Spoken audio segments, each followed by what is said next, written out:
Hello, welcome to KWS. Our guest today is Timendu Aghahowa. She is a content creator, she's an editor. She has been a scriptwriter for several hit TV shows including Tintel, Hush, Jimeji and MTV Sugar. She was the script editor for the first 2 seasons of Africa Magic's first 1-hour legal drama, Eve. Ladies and gentlemen, welcome Timendu Aghahowa. How are you doing? Hello. Welcome to the show. Yes, we are. Hi, how are you? Welcome. How are you, Timendu? I'm okay. I'm amazing, good. Amazing. So today we're talking about the mind. Mind. From your profile, there's a lot of things that you do that has its basics from your mind.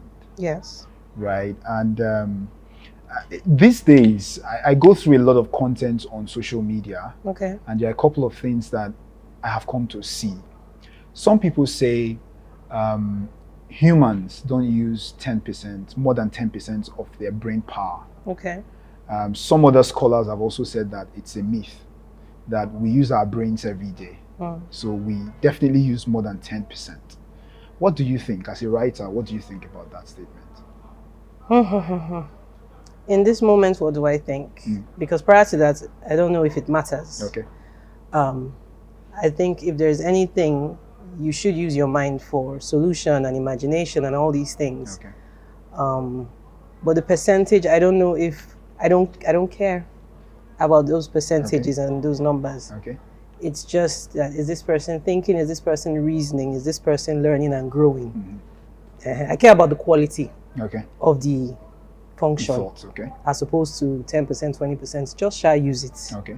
That's because one of the reasons we're talking about this is in Nigeria, a lot of people tend to focus so much on problems. Yes. Not so many people think about how to create solutions for those problems. Yes. Do you think the environment of a person has anything to do with how the person uses his mind? Yes. Thinking about solutions is not something that, for some reason, I don't know why, culturally, it's not something we do. Okay. And I really like, it's something that culturally, it's not something we do. Okay. It's not in our nature to solve problems. Maybe it's colonialism. Okay. Maybe it's the way we carry out our religion. Okay. Because I can't even say it's traditional religion now. Even Christians and Muslims, there's a way we worship that shifts all responsibility to someone else. Okay. We either shift it to our pastor or our imams or whichever leaders we have, our priests, or we shift it to God and say, God will solve it, God help us. If you notice, a lot of times when people talk and they complain, and you're like, well, God go do them. You know, like, it's almost become a slogan. It's so ingrained, you know, it's difficult for people to even imagine solutions, not to talk of speaking about solutions. So if you come to someone with solution now, if someone like, okay, this area is always flooded, we should do something. Government, the people in the area, you will call everybody but yourself. There's a certain abdication of responsibility. Definitely. And when you abdicate responsibility, you abdicate power. And if you don't use your power, you lose it. If you don't use your mind, it wastes away. And then you give time to, you know, things like superstition and prejudices and all your fears and all the things, and you know, they are coming for us. And all of that rubbish comes in when you don't activate solution-based thinking. So how do you activate solution-based thinking? Me?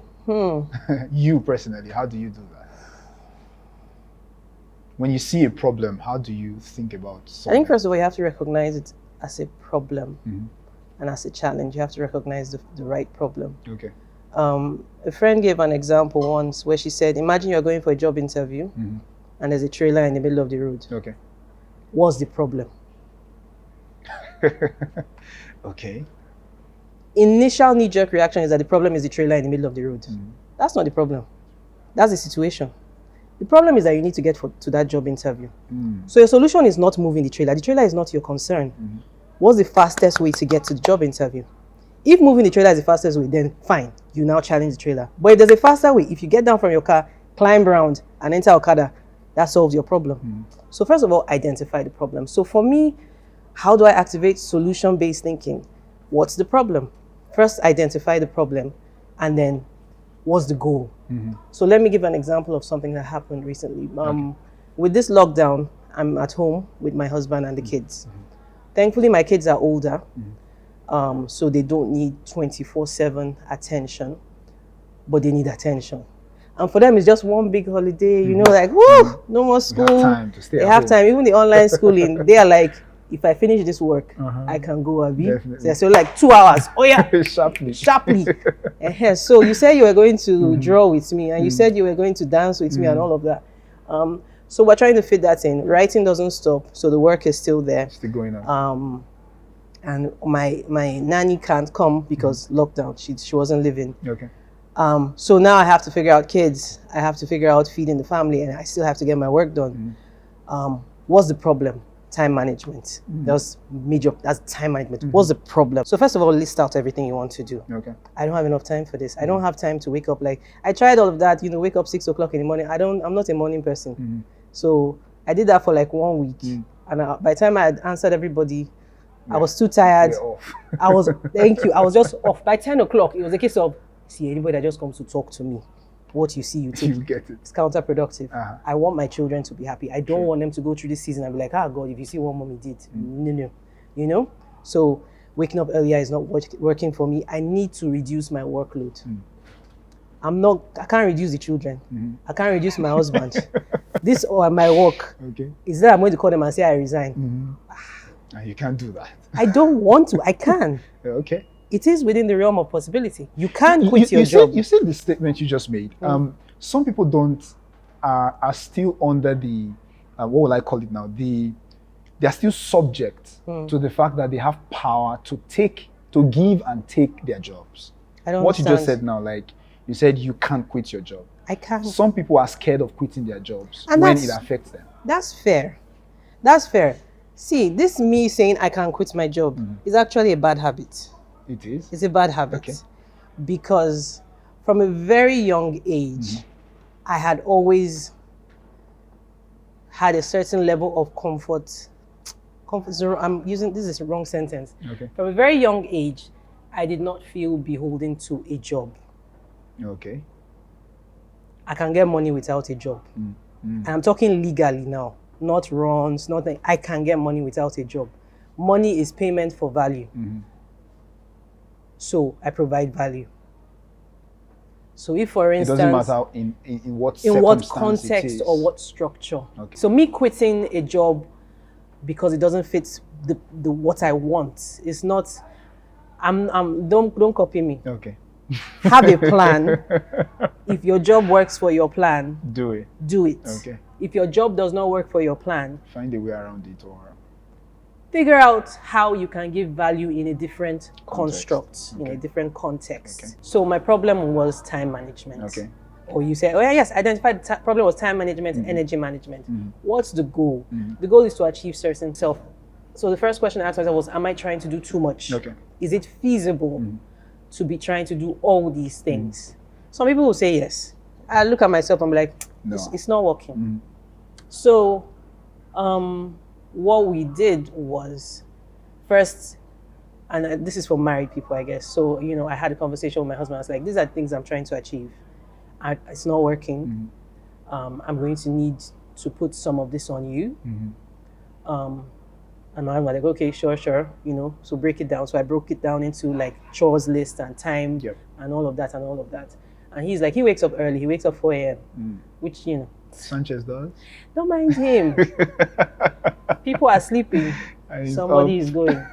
It's fine. So it's basically doing the things you can do and outsourcing the things you know will Someone affect your else. schedule. Yes. And then someone else can do. Yes. Amazing. Okay. In your conversation, you talked about the fact that you mentioned books, right? Yes. And I know you write. Okay. I've seen you make some posts on Facebook and Instagram and all of that.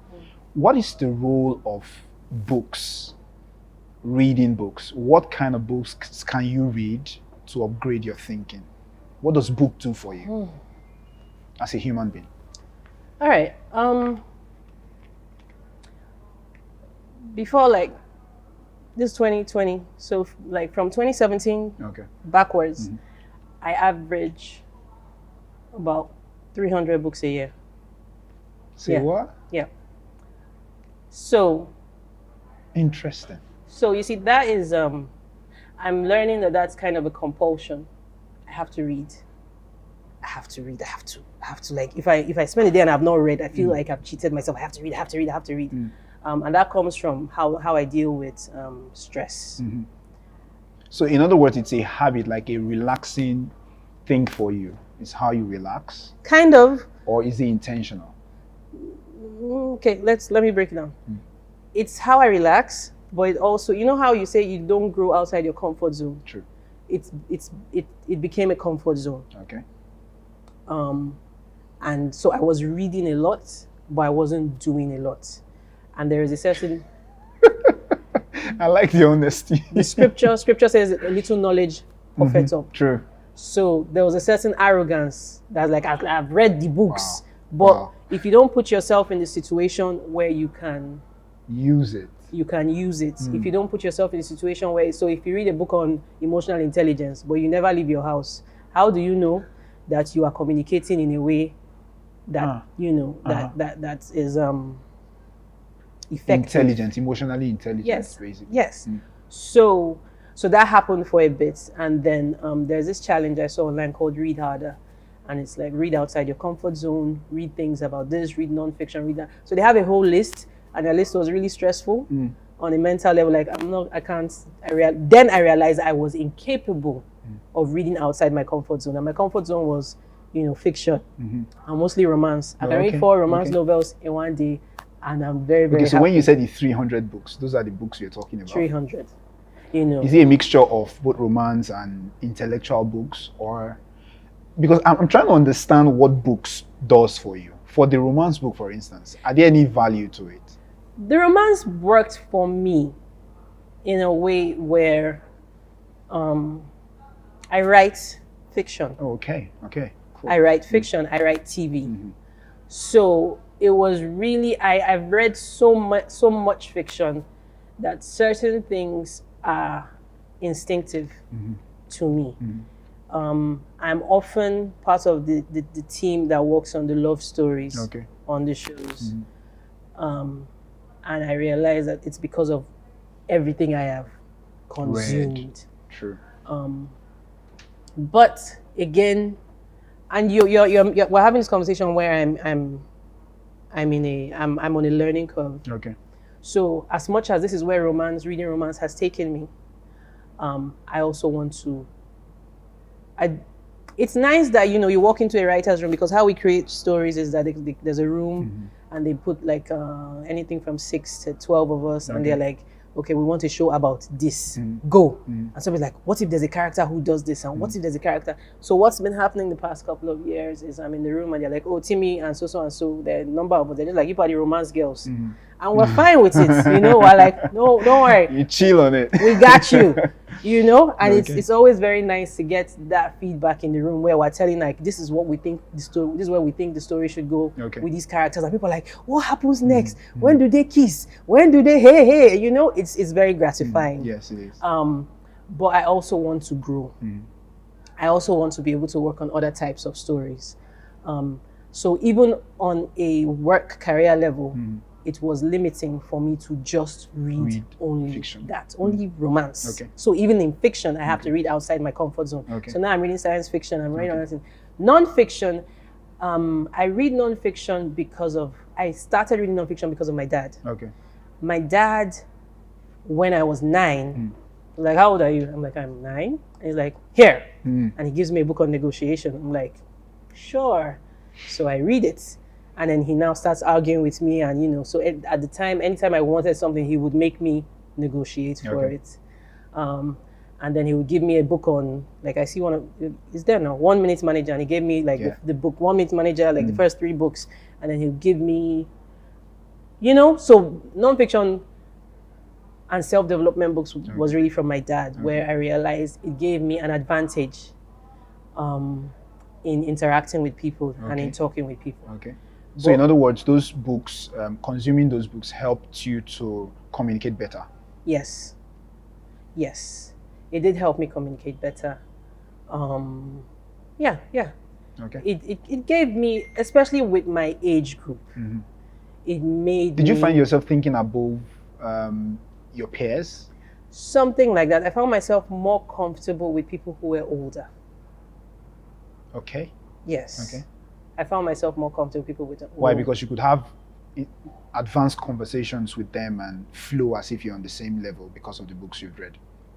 Yeah, but I wouldn't even put it that way because how would I put it? It wasn't. So I have advanced conversation with them and flow on the same level. I didn't see myself as less.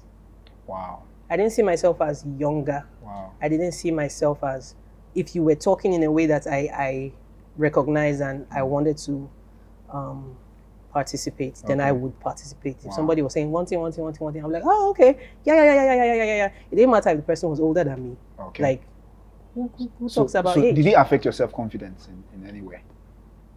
Why? Because you're talking about the fact that you could express yourself when you needed to express yourself. So reading those books, did they affect you? I suppose. Okay. I suppose. And, you know, we can say that now looking back. Okay. Then it was just, for me, I took it for granted that this is how people are supposed to think. And this is how people are supposed to talk, you know, which is now the arrogance, which I am now unlearning. Okay.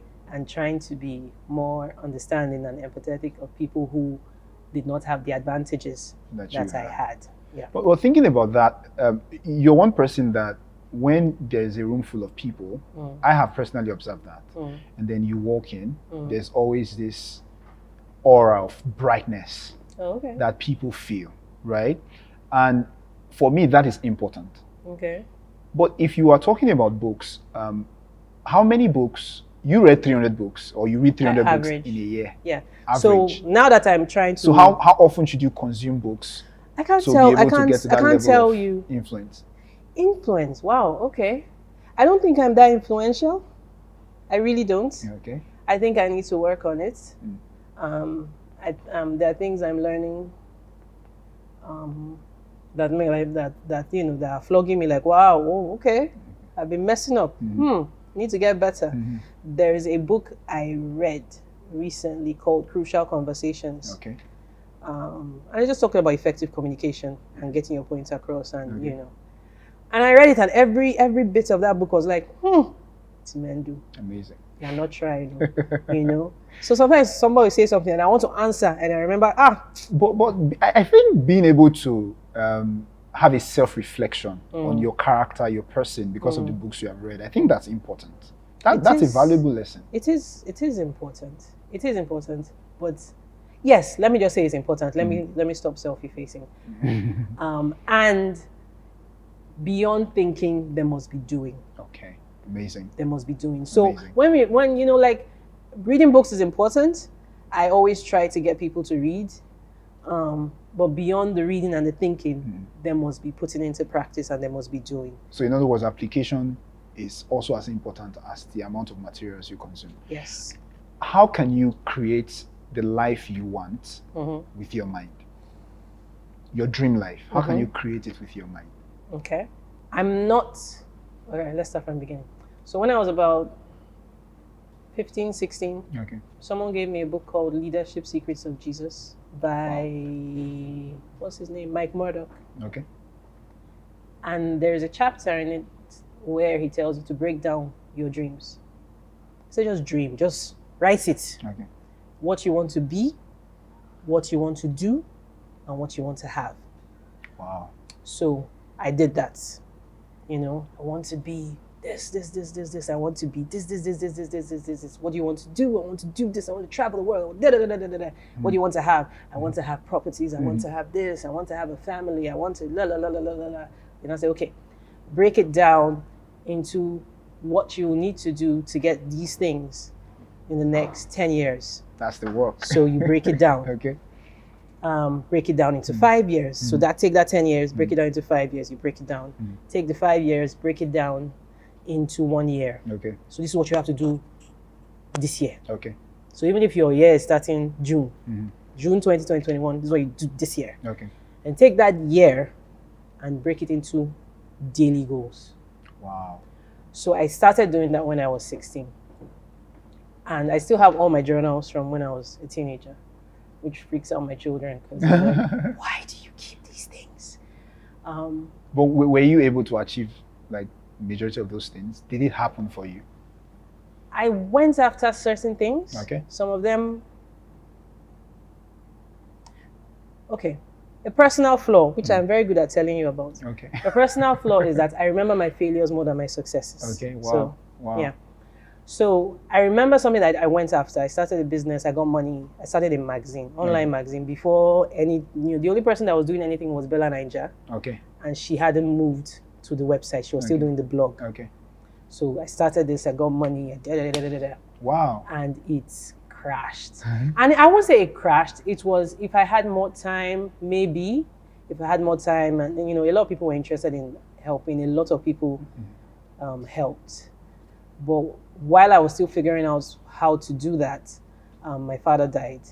So everything stopped. It just stopped. I had to go back to Benin. I had to look after my mom. I have to so by the time I came back, even the emotional energy to just try again, I didn't care. Okay. But, so let's say in my life's goal list, I had said I want to own a publishing empire. I'd probably written something like that. And I say, okay, what does that mean? It means I have multiple magazines because I really liked magazines when I was younger. Okay, so what kind of magazines do you have? This. So if you want to have a magazine, what do you need to do? Break it down. And it started with, okay, so I'm going to start a magazine. So I started a magazine. Okay. So the first magazine I had was called Diocentric. It was supposed to be a Christian magazine. Okay. And it was just a hot mess. So, I got to articles, but then I put the cart before the horse. Okay. Because I paid for marketing when I hadn't, it was just, I tend to just jump. I'm like, oh my goodness, I should have looked before I leaped, And then the second one was called Gypsy Black. So, but all these things kind of brought me to where I am now. So all these failures brought me to where I am now. So I had been writing, I had been working with other writers, I had been editing other people's work for a very long time, since I was a teenager. Okay.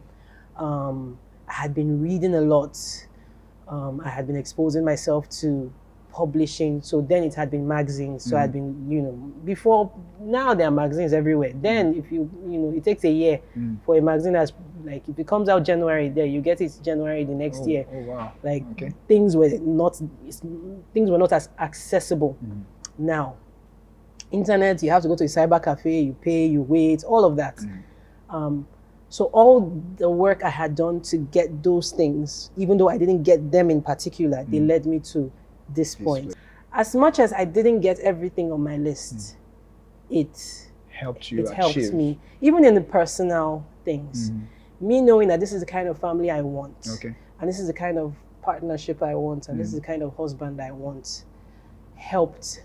Amazing. And a note about husband, because you hear some things and you're just like, now, wow, it go shock you, Physical attributes. It's nice, but nobody really controls these things. Just leave it to the side. Okay. If you must be concerned with physical attributes, maybe things like hygiene. Okay. Because their marriages are broken up because Oga's BO is not today. True. So for me, it was a case of I wanted someone who respected me. I wanted someone who would love the children. I wanted someone who would be present. Okay. I wanted someone who would listen to me. Okay. So when meeting guys and dating and all of that, and you are talking, and this guy, for instance, and when love is doing you don't. It's easy to forget. So you get carried away. So you always go back and be like, this thing that I've written. Part of what I yes, wanted to do? Really, because I remember I was dating someone once and he cheated on me, and I confronted him. And by the time he had finished talking, I was a very fine boy. By the time he finished talking, I was just like, it's really my fault. If I had been there, he would not have found another woman. Okay. And then he left my house. And then I wrote down the conversation that we just had. Like, he said this, I said that. And I closed it, slept. I woke up, I read it. And you're not reading it from an outsider's point of view. Like, somebody was telling you that he cheated on you because of you.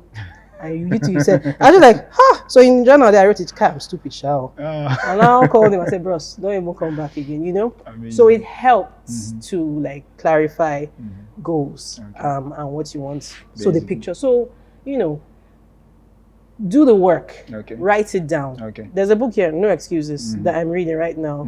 It's also flogging me because it takes it to another level. The Mike Murdoch one, it worked for me when I was a child. Okay. This one is for adults. So when he's like, you know, do like this and do it like this and do like that, I'm just like, wow, I've not really thought about these things. Oh, God, my goal setting has died in the past few years. You do the work, you think about it. It's weirdly painful. Okay. To think about it, especially because when you consider the environments we live in, it can be scary. Something I've also learned is that because I like to get my information from reading. Okay. If you tell me something, I will most likely forget. But if I put it in writing? If you put it in writing, I will remember. But if you just say, I will gist with you. Amazing. 80% of it is gone. Okay. You know, so this is how I get my information. Some people get it from listening. Some people get it from participation. So there are ways to get information. The idea is to get information. And do what works for you. And do what works for you. So there are seminars, there are podcasts. Podcasts are free. There's this. That's one thing that we've not really explored in this part of the world. Podcasts are free. There's this guy, Brendan Burchard. Someone sent me his journal, then I got the book. High Performance Habits. His entire book is on his podcast, free. And I saw it after I bought the book. I was like, wow. Why did you do that? Why? My money is gone. Amazing. You know, there's podcasts, there's so much information that's there if you look. But if you just assume that somebody's going to give it to you, amazing. It won't work. Timendu, thank you so much for being on the show. It's amazing because a lot of these things that you are actually talking about now, it's hard, first of all, to meet people who talk about their failures more than their successes. Because I believe that failures are one thing that we can always learn from. You see someone do something, make some mistakes, and you're able to learn from those mistakes and you're able to push yourself and make those corrections in your own life. So I think that's a good thing. And so much value you shared with us as regards reading, and I hope our viewers will definitely take this advice and these insights into their lives and begin to apply a lot of the things that they read. Thank you so much, Timendu, for being on the show. Thank you for having We look me. forward to having you again. Okay. Amazing. Sure. Have an amazing one. You too. All right, guys, thank you for being a part of this one. Till we come your way again, same time, same station next week. If you want to connect with us on social media, on Instagram, Facebook, YouTube, and Twitter, our addresses are definitely on your screen. You can just follow us on all our social media platforms and drop a comment, drop a message. We'll definitely get back to you. Thank you for being a part of this one. Till we come your way again, have an amazing one. God bless you.